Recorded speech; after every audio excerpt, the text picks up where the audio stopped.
नमस्कार, good morning प्यारे बच्चों। मैं Suresh Kumar, assistant professor government college Mandalgarh. आज फिर से मैं मेरे यूट्यूब चैनल में होने वाली इस ऑनलाइन क्लास में आप सभी प्यारे बच्चों का स्वागत करता हूं। उम्मीद है आप सब स्वस्थ और सुरक्षित होंगे। प्यारे बच्चों, हमारा जो पेपर चल रहा है वो बीकॉम फाइनल ईयर का जीएसटी वाला पेपर, ठीक है। मैं सारी क्लासेस अभी इसी के ले रहा हूँ। इसमें अपन जो टॉपिक देख रहे हैं वो है टाइम ऑफ सप्लाई, यानी कि आपूर्ति का समय निर्धारित करना। इसके संबंध में मैंने एक वीडियो पहले पोस्ट की है, उसमें मैंने उन परिस्थितियों में चर्चा की है। 5 से 7 परिस्थितियां हैं जिनमें अपने को सप्लाई का समय निर्धारित करने की ज़रूरत होती है अलग अलग प्रोविजंस के तहत, ठीक है। आज अपन इस वीडियो में उस पहली परिस्थिति को समझने वाले हैं जिस पे अपने को सप्लाई का समय निर्धारित करना है। वो है माल की सामान्य आपूर्ति। सब ज़्यादातर ट्रांजैक्शन इसी के बेस पे होते हैं। माल की सामान्य आपूर्ति होती है, सप्लाई की सामान्य आपूर्ति होती है ज़्यादातर सिचुएशंस में। तो अपने को उस परिस्थिति में किस तरह से सप्लाई का समय डिसाइड करना है वो आज अपन सीखने वाले हैं। तो शुरू करते हैं प्यारे बच्चों। देखिए, माल की सामान्य आपूर्ति की दशा में सिर्फ 3 डेटें आपके पास होंगी। उसमें से एक डेट का जो प्रोविज़न है उसको हटा दिया है, यानी कि उसको आपको याद नहीं रखना, ठीक है। अब 3 डेटें कौन कौन सी है, ठीक है। तो सबसे पहले आपका होता है एक तो बीजक जारी करने की डेट। अब इसके साथ साथ आपको धारा 12(2), धारा 31(1) के प्रोविजंस भी साथ साथ देखते हुए चलना है। इसके संबंध में अपने को जो सेक्शन देखनी है ना साथ के साथ, वो है धारा 12(2) और धारा 31(1). इनमें भी कुछ शर्तें लगी हुई हैं, वो भी अगर अपने को याद हो जाएंगी तो अच्छा रहेगा, बहुत ही अच्छी तरह से क्लियर हो जाएगा, ठीक है। तो देखिए, इसमें एक डेट होंगी आपकी बीजक जारी करने की डेट, दूसरी डेट होंगी आपकी बीजक जारी करने के लिए अपेक्षित तिथि, तीसरी डेट होंगी आपकी भुगतान प्राप्त करने की डेट। ये तीनों डेटें अलग अलग हो सकती है। बीजक हो सकता है आपने बाद में जारी किया हो, पहले पेमेंट मिल गया हो, ये अलग अलग डेट्स हो सकती है। तो सब कुछ भी नहीं करना आपको, सिर्फ सबसे पहले जो डेट आ रही है, भुगतान पहले प्राप्त किया या बीजक आपने पहले जारी किया या अपेक्षित डेट जो है बीजक इशू करने की वो पहले आ रही है, तो इनमें से जो सबसे पहले वाली डेट है ना, वही आपको सप्लाई का समय मानना है। तो माल की सामान्य आपूर्ति की दशा में ये 3 डेटें होंगी और इनमें से सबसे पहले जो डेट होंगी वही आपका क्या हो जाएंगी, सप्लाई का समय। अब ये तीसरा जो पॉइंट है ना, जो पॉइंट में लिखा हुआ है, ये 15 नवंबर 2017 तक ये प्रोविज़न था भुगतान वाला। अब भुगतान वाला प्रोविज़न आपको याद नहीं रखना, आपको सिर्फ 2 डेटें होंगी, बीजक जारी करने की डेट और बीजक के लिए अपेक्षित डेट। इन दोनों डेटों में से जो डेट पहले होंगी वही सप्लाई का समय होगा, ठीक है। आने वाले ट्रांजैक्शंस जो हैं इस 15 नवंबर 2017 के बाद की जो भी ट्रांजैक्शन सप्लाई से संबंधित होंगे उनमें आपको भुगतान संबंधी प्रोविजंस को ध्यान में नहीं रखना, ठीक है। अब धारा मेन दिक्कत ये रहेगी, बीजक जारी करने की तिथि, इस डेट ये आपको क्वेश्चन में मिल जाएंगी, पर अपेक्षित डेट क्या होंगी इसके बारे में अपने को सीखना है। तो इसके लिए देखिए क्लैरिफिकेशन क्या है, पहले कुछ स्पष्टीकरण है जिनको अपन देख लेते हैं कि वाक्यांश अ और ब के उद्देश्यों के लिए आपूर्ति उसी सीमा तक की गई मानी जाएंगी जिस सीमा तक बीजक जारी किया गया हो अथवा भुगतान किया गया हो। ये भी बहुत इंपॉर्टेंट चीज़ है। बीजक में जितना मूल्य है सप्लाई का, ठीक है ना, क्या लिखा है इसने कि जिस उद्देश्य के लिए अ और ब के उद्देश्य के लिए आपूर्ति उसी सीमा तक की गई मानी जाएगी जिस सीमा तक बीजक जारी किया गया है। यूँ समझिए कि किसी को माल आपने बेचा है 1 लाख रुपए का, ठीक है। जो स्पष्टीकरण इसने दिया है, माल बेचा आपने 1 लाख रुपए का, बट बीजक बना के भेजा आपने 80,000 का, तो सप्लाई सिर्फ 80,000 की मानी जाएंगी। 80,000 की सप्लाई के लिए टाइम डिसाइड करोगे आप, न कि 1 लाख रुपए के लिए। क्लियर है।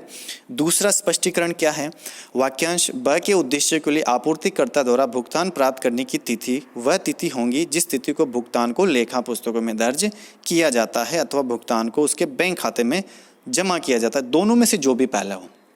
ये भी बहुत इंपॉर्टेंट चीज़ है, सीखने की है, समझने की है। भुगतान प्राप्त होना भी अलग अलग सिचुएशन है, या तो कस्टमर आपके सीधे बैंक अकाउंट में जमा करा देगा, या फिर आप कैश या चेक रिसीव करोगे उससे पर्सनली और फिर उसको अपनी लेखा पुस्तकों में उसको दर्ज करोगे रिसिप्ट में। दोनों डेटें अलग अलग हो सकती हैं। डायरेक्ट बैंक में जमा कराएगा वो डेट अलग हो सकती है, आप रिसीव कर रहे हो वो डेट अलग हो सकती है। तो दोनों में से कौन सी डेट मानोगे फिर, जो सबसे पहले है। बैंक में जमा करा दिया, पहले करा दिया तो वो डेट मान ली जाएंगे। बैंक में बाद आप रिसीव करके फिर बैंक में जमा करा रहे हो तो आपने रिसीव कर लिया, लेखा पुस्तकों में लिख लिया, फिर उसके बाद बैंक में जमा करा रहे हो तो जो जब आपने पहले प्राप्त किया वही भुगतान प्राप्त करने की डेट मानी जाएंगी, ठीक है। तो ये तो थी अपन की भुगतान अगर भुगतान वाली कंडीशन वो डेट भी अपने को लगानी है, 15 नवंबर 2017 के बाद नहीं लगानी है तो ज़्यादा याद रखने की ज़रूरत नहीं है, बस कुछ परिस्थितियों में ये काम आएंगी, तो ये प्रोविज़न भी अपने को सीखना है कैसे मानना है। ठीक है, तो ये तो है आपके स्पष्टीकरण।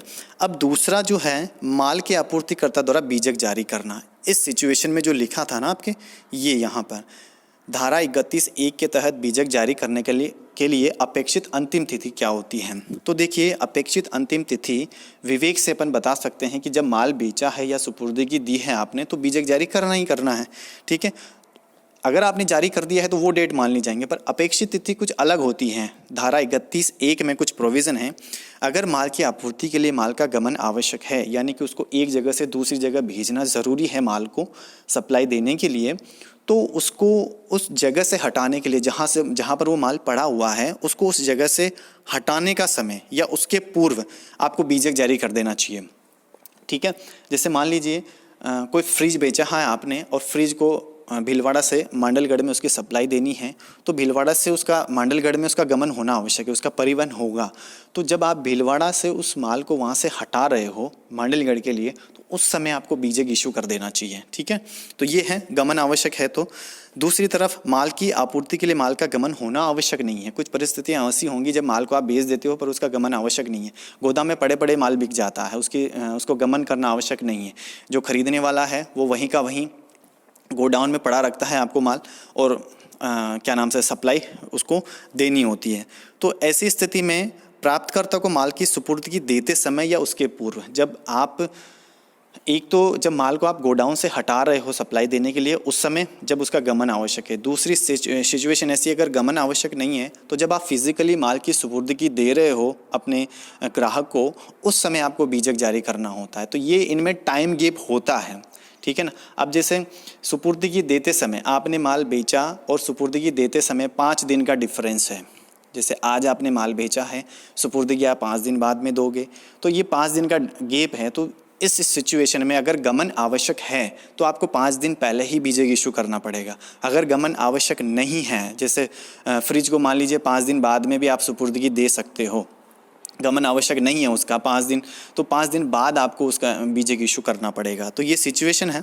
आपूर्तिकर्ता द्वारा बीजक जारी करने की डेटें अलग अलग हो सकती है। तो 2 डेटें होंगे आपके पास, उसमें से जो डेट पहले होंगी वही आपको क्या माननी है, सप्लाई का समय। ये तो है आपका माल की सामान्य आपूर्ति की दशा में आपूर्ति के समय का निर्धारण करना। अब माल को हटाना एक सिचुएशन अलग होती है।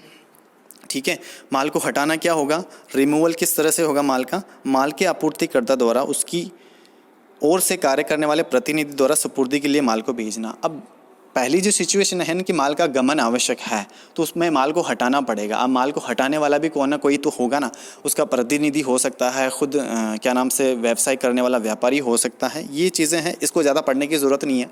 हटाना, रिमूवल, अपने को सिर्फ टाइम पता करना है कि कौन सी डेट अपने को डिसाइड करनी है सप्लाई की। तो आज के वीडियो में ये ठीक है, इतना काफ़ी है। माल की सामान्य आपूर्ति की दशा में अपन किस तरह से डिसाइड करेंगे आपूर्ति का समय। ज़्यादातर ट्रांजैक्शन क्योंकि सामान्य आपूर्ति से संबंधित होंगे, तो ये प्रोविज़न आपको अच्छे से पढ़ना है। 2 डेटें आपको याद रखनी है, बीजक जारी करने की डेट और बीजक जारी करने की अपेक्षित डेट। दोनों में से जो डेट पहले होंगी वही क्या होंगी, आपकी माल की सामान्य आपूर्ति की समय माना जाएगा, और उसमें जो GST की रेट एप्लीकेबल होगी वो आपको माल की आपूर्ति पर लगानी है। तो मिलते हैं, इसका थोड़ा सा मैटर और है, 1-2 प्रोविज़न और हैं, कुछ संशोधन हुए हैं, उनको मैं अगले वीडियो में उसको संक्षेप में बता दूंगा। तो मिलते हैं अगले वीडियो में प्यारे बच्चों। Have a good day.